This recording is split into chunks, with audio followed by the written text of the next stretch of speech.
மாங்காய் சீசன் வந்துருச்சு. மாங்காய் பச்சடி எப்படி செய்யுதுன்னு பார்க்கலாம். மாங்காயை நல்லா கழுவிட்டு இந்த மாதிரி ஈரம் இல்லாமல் நல்லா துடைச்சிட்டு இந்த சைஸில் கட் பண்ணி எடுத்துக்கலாம். தோலோடவே சேர்த்து செய்யலாம். அப்போ தான் நல்லாயிருக்கும். இதுக்கு வந்து நாட்டு சர்க்கரை அல்லது வெல்லம் எது வேணாலும் சேர்த்துக்கலாம். இப்போ ஸ்டவ்வில் கடாய் வச்சு ஒரு 3 ஸ்பூன் அளவுக்கு நல்லெண்ணெய் சேர்த்துக்கலாம். தாளிக்கிறதுக்கு பார்த்தீங்கன்னா கடுகு உளுந்த பருப்பு சேர்த்துக்கிறேன். அதுக்கப்புறமா ஒரு 3-4 வரமிளகாய் வந்து காரத்துக்கு தகுந்த மாதிரி சேர்த்துக்குங்க. அதுக்கப்புறமா கருவேப்பிலை சேர்த்துக்கலாம். கருவேப்பிலை சேர்த்துட்டு இதோடவே மாங்காயும் சேர்த்து நல்லா வதக்கி விட்டுக்கலாம்.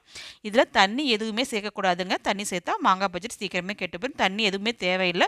சும்மா மூடி வச்சாவே சட்டுன்னு மாங்காய் வந்து வெந்துடும். இதுக்கு வந்து இப்போ வந்து முக்கால் பதம் வெந்துட்டாவே போதுங்க. இப்போ தேவையான அளவு உப்பு கொஞ்சம் சேர்த்துக்கிறேன். உப்பு சேர்த்துட்டு அதுக்கப்புறமா வெல்லம் அல்லது நாட்டு சர்க்கரை எதுனாலும் சேர்த்துக்குங்க. தேவையான அளவு சேர்த்துட்டு நல்லா வந்து பாகு மாதிரி நல்லா பச்சடி வந்து இறுகி வரும். அந்த அந்த ஸ்டேஜில் பார்த்தீங்கன்னா நம்ம வந்து வாசத்துக்கு ஏலக்காயும் சுக்கு பொடியும் சேர்த்துக்குங்க. சேர்த்து நல்லா மிக்ஸ் பண்ணி இந்த மாதிரி இறுகலாக வரும்போது நம்ம ஸ்டவ்வை ஆஃப் பண்ணிடலாம். சூப்பரான மாங்காய் பச்சடி வந்து